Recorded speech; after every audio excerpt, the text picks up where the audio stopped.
2 ராஜாக்கள் 2ஆம் அதிகாரம் 12வது வசனம். நல்ல ஊழியக்காரன் எலியா உயிரோடு இருந்த நாட்களில் என் தகப்பனே என்று கூப்பிட்டதாக நம்ம அங்க பார்க்க முடியாது.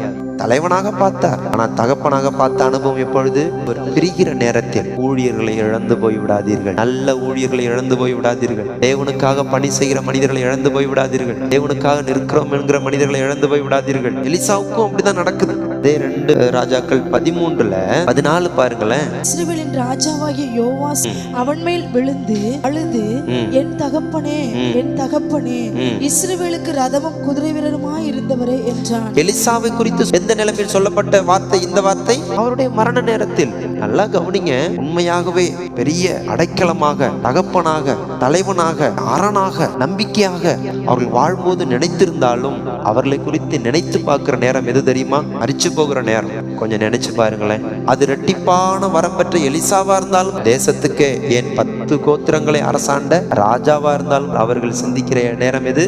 கடைசி நேரம். கடைசி நேரத்துல தான் அந்த மகிமை பெருசா தெரியுது. எலியாவின் கைக்கு தண்ணீர் வார்க்கும் பொழுது தன் தலைவன் மேல இருந்த மகிமை தெரியலையே, அபிஷேகத்தின் அளவு தெரியல, அரங்களின் வல்லமை தெரியல, சால்வையின் சாதனை தெரியல. தன்னை விட்டு பிரிகிற நேரத்தில் மட்டும் பெரிய வல்லமை இருக்குது. இருக்கும் போதே பயன்படுத்திருந்தா இவரும் 2 மடங்கா ஊழியம் செஞ்சிருக்கலாமே. ஆண்டவர் சொன்னாரா? சாகும்போது தான் ரெட்டிப்பா பயன்படுவான்னு சொன்னாரா? எலியாவுக்கு அடுத்து எலிசா பயன்படுவான்னு சொல்லிட்டார்ல. ஆனா இந்த எலிசா கண்ணை மூடிக்கொண்டு இருக்கிற வரைக்கும் என்ன செய்ய முடியல. எலியா செத்த பிறகுதான் எலிசா எழும்பணும்னு எலிசா தீர்மானித்தால் எலியாவால என்ன செய்ய முடியும்? மரிக்கிற நேரத்தில் என் தகப்பனே, என் தகப்பனே. ஒரு தேவ மனிதன் உயிரோடு இருக்கிற காலம் வரைக்கும் அவனுடைய மதிப்பு யாருக்குமே தெரிவது இல்லை. அவனுடைய மதிப்பு யாருக்குமே தெரியறதில்லை. அவன் செத்து போயிட்டானா அவனை குறிச்சு பெருசா நினைக்கிறோம். அவன் இருக்கிற காலம் வரைக்கும் அவனுடைய வார்த்தையும் அவனுடைய வாழ்க்கையும் வெறும் சாதாரணமா தான் தெரிகிறது. ஊழியர்களை கனம் பண்ணுகிற அனுபவம் இன்றைக்கு இல்லாமலே போய்விட்டது. எலிசா உயிரோடு இருந்தப்போ அவரை பார்த்து யோராம் ராஜா என்ன சொல்றாரு? உன் தலையை வெட்டி எடுத்துருவான்டா. யாரை பார்த்து சொல்றது? 2 மடங்கு ஊழியம் செய்த மாபெரும் தீர்க்கதரிசியை பார்த்து, அவன் தலை அவன் மேல இருந்துச்சுன்னா பாக்குறேன்டா, இன்னைக்கு அவனை வெட்டி வீசுறேன்டா. ஆனா செத்து போன பிறகு, தகப்பனே, தகப்பனே, எங்களை விட்டு போறீங்களா? மதிங்கன்னு சொல்ல வரல, யாரையும் மிதிச்சிடாதீங்கன்னு சொல்ல வர. இந்த சத்தியம் உங்களுக்கு தேவை. எத்தனையோ மாபெரும் மனிதர்கள் போயிட்டாங்க. உங்க சபைக்கென்று கொடுக்கப்பட்ட ஊழியர்களை கனம் பண்ணுங்க.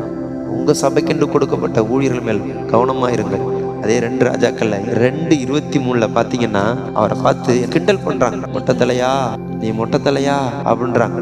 ஆனா மரணம் வரும்பொழுது, என் தகப்பனே, என் தகப்பனே, போறீங்களா? ஹலோ, நம்மளும் அப்படிதான் சொல்லக்கூடாது. உயிரோடு இருக்கும் போதே ஊழியர்களை கொண்டாடுங்கள்.